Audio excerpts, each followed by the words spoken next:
കൊല്ലത്ത് കലോത്സവം പൊടി പൊടിക്കുകയാണ്. എല്ലാ കലോത്സവത്തിലും എന്ന പോലെ കൊല്ലത്തും ആള് കൂടുന്നൊരിനമാണ് നാടകം. ഒരുപാട് പ്രേക്ഷകരുള്ള നാടകത്തിന്റെ ഈറ്റിലമായിട്ടുള്ള കൊല്ലത്ത് നാടക മത്സരത്തിന് സമാനതകളില്ലാത്ത തിരക്കാണ് അനുഭവപ്പെട്ടുകൊണ്ടിരിക്കുന്നത്. പൊതുജനങ്ങളോടൊപ്പം തന്നെ നിരവധി താരങ്ങളും ഈ പ്രാവശ്യം നാടകം കാണാൻ വേണ്ടി എത്തിയിട്ടുണ്ട്.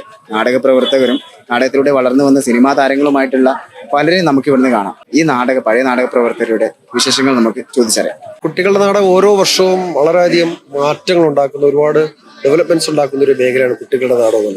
പക്ഷെ ഏറ്റവും വലിയൊരു വിഷമം, ഇത്രയും നമ്മുടെ ഈ പെർഫോമൻസുകളൊക്കെ ഭയങ്കര എനർജറ്റിക് ആയിട്ടുള്ള പെർഫോമൻസുകളാണ് കുട്ടികളായാലും അതിന്റെ കൺസെപ്റ്റും ഡിസൈനും ഒക്കെ. പക്ഷെ കുട്ടികളൊന്നും ഇതിനകത്ത് തുടർന്ന് വരുന്നില്ല എന്നുള്ളത് വലിയൊരു വിഷമമുണ്ട്. ഒരു നാടകക്കാരനെ സംബന്ധിച്ച് ഒരു വലിയ വിഷമമാണ്. പക്ഷെ നല്ല എനർജറ്റിക് ആയിട്ടുള്ള പ്രൊഡക്ഷൻസ്, കൺസെപ്റ്റുകളൊക്കെ ഉണ്ടാവുന്നുണ്ട്. പിന്നെ ഈ കോവിഡാനന്തരം മൊത്തം കലയിലുണ്ടാവുന്ന മാറ്റങ്ങൾ തീർച്ചയായിട്ടും തിയേറ്ററിലൊക്കെ ഉണ്ടായിട്ടുണ്ട്. അതിന്റെ അനുരണനങ്ങൾ ഇനി വരുന്ന പ്ലേകളിലൊക്കെ ഉണ്ടാവും. കേരളത്തിൽ ഏറ്റവും കൂടുതൽ ജനപങ്കാളിത്തമുള്ള ഒരു മേളയാണ് കലോത്സവത്തിലെ നാടകമേള എന്ന് പറയുന്നത്. ഇറ്റ്ഫോക്കിനെക്കാളും ഒക്കെ ഏറ്റവും കൂടുതൽ പങ്കാളിത്തം ഉണ്ട്.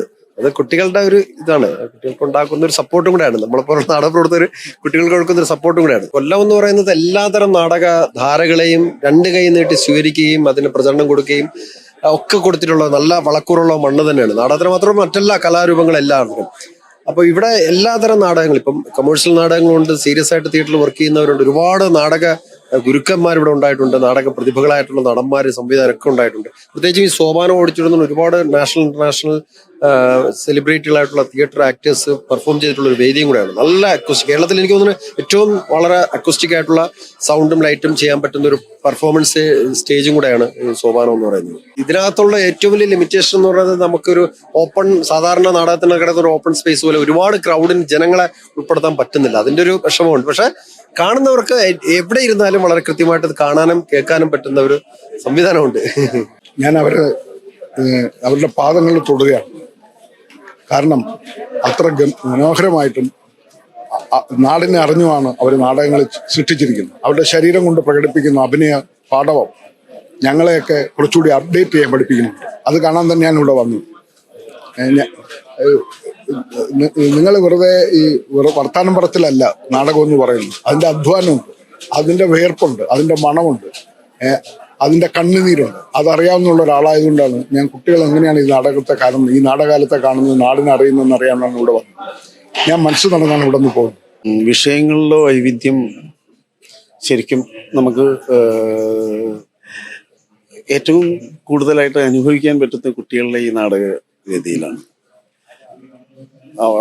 പുതിയ നടന്മാര് അവര് ഈ നാടകത്തെ എങ്ങനെയാണ് കാണുന്നതെന്ന് അവരിൽ നിന്ന് നമുക്ക് ഒരുപാട് പഠിക്കാനുണ്ടോ എന്നുള്ളതാണ് സത്യം. അവർക്ക് അങ്ങനെ അത്രയും ഉയർന്ന തരത്തിൽ സ്വപ്നം കാണാൻ കഴിയുന്ന ഒരു ഇടമാണ് നാടകം. പിന്നെ സിനിമ എന്ന് പറയുന്ന മീഡിയവും ടെലിവിഷൻ എന്ന് പറയുന്ന മീഡിയത്തിൽ നിന്ന് വ്യത്യസ്തമാണ് നാടകം എന്ന് പറയുന്നത്. ഒറ്റ പ്രശ്നമേ എനിക്ക് ഇവിടെ തോന്നിയിട്ടുള്ളൂ. നാടകങ്ങളിൽ മത്സര സ്വഭാവം വരുമ്പോഴത്തേന് അതിൻ്റെ കല പുറകിലേക്ക് പോകും. അങ്ങനെ ഒരു പ്രശ്നം എനിക്ക് ഈ നാടകങ്ങളിലെല്ലാം എനിക്ക് തോന്നിയിരുന്നു. മത്സരിക്കാൻ വേണ്ടിയിട്ട് ഞങ്ങൾ വരുന്നു എന്ന് പറയുന്നൊരിത്, അതിനും അപ്പുറത്തേക്ക് അതിനകത്ത് ആ കലയെ കുറച്ചുകൂടി ഉണ്ട്, കലയുണ്ട്.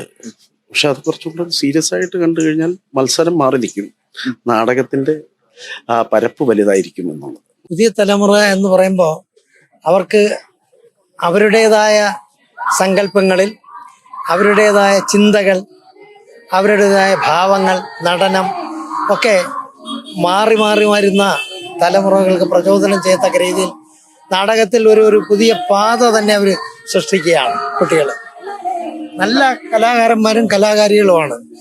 ആ കുട്ടികളുടെ പലതും ഞാൻ കണ്ടതിൽ നല്ല ഭാവം, അഭിനയം, അവരുടെ ശബ്ദവും ചലനവും ഒക്കെ വളരെ മനോഹരമായിരിക്കുന്നു. നമ്മുടെ പഠിച്ചു വളർന്ന ആ കാലഘട്ടം അല്ല. നമ്മുടെ ഒരു ഏകാംഗ നാടകം എന്ന് പറയുമ്പോൾ അതിലൊരു അച്ഛൻ, അമ്മ, ഒരു കൊമേഡിയൻ, ഇങ്ങനെയൊക്കെയുള്ള സങ്കല്പങ്ങളാണ്. അതിൽ നിന്നൊക്കെ മാറ്റിമറിച്ചുകൊണ്ട് ഇന്നത്തെ ആനുകാലിക പ്രശ്നങ്ങളെ അവരുടേതായ ശൈലിയിൽ അത് ശരിക്കും നമ്മളത് ആസ്വദിക്കാനായിരുന്നെങ്കിൽ മാത്രമേ അതിൻ്റെ അന്തസത്ത നമുക്ക് മനസ്സിലാക്കാൻ കഴിയൂ.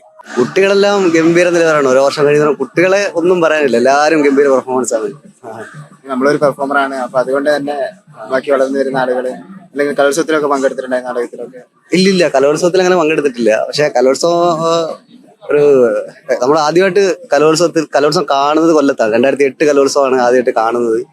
അങ്ങനെയാണ് കലോത്സവം നാടകം കണ്ട് അങ്ങനെ നാടകത്തിനോട് ഇഷ്ടം തോന്നി. ഇപ്പം ഈ വർഷം നമ്മുടെ നാടകമുണ്ട്, സംസ്കൃത നാടകം ഉണ്ടായിരുന്നു. അത് കഴിഞ്ഞിട്ട് HS നാടകം ഉണ്ട്. നമ്മുടെ കൊല്ലം ജില്ലയിൽ നിന്ന് നമ്മുടെ കുട്ടികളാണ് കയറിയിരിക്കുന്നത്, കരുനാഗപ്പള്ളി ഉപജില്ലയിൽ നിന്ന്. നാടകം മാത്രമല്ലല്ലോ, ലോകത്തെല്ലാം അപ്ഡേറ്റ് ആയിക്കൊണ്ടേയിരിക്കുമല്ലേ, കൂട്ടത്തിൽ നാടകവും എല്ലാവരും അപ്ഡേറ്റ് ആയിക്കൊണ്ടേയിരിക്കും. വേദിയിൽ നാടകം തകർക്കുകയാണ്. വേഷപ്പകർച്ചയുടെ പകർനാട്ടത്തിന് സാക്ഷികളായി കാണികൾ. നാടകവേദിയിൽ നിന്നും team movie world media. Al Azhar Group of Institutions, Perumpalichira, Thodupuzha. നിങ്ങളുടെ ഡിസൈനർ ഹോം എന്ന സ്വപ്നം യാഥാർത്ഥ്യമാക്കുന്നു. സാൻബിൾഡ്, ഡിസൈൻഡ് ബൈ കോൺസെപ്റ്റ്സ്. ചേഞ്ച് ആകണമെങ്കിൽ മൈജി തന്നെ പോണം. ലേറ്റസ്റ്റ് ബ്രാൻഡ് മൊബൈലുകളും ബെസ്റ്റ് ആക്സസറീസ്, ഒറിജിനൽ ബ്രാൻഡുകളുടെ wide range. MyG future. Change ആകൂ, വേറൊരു റേഞ്ച് ആകൂ.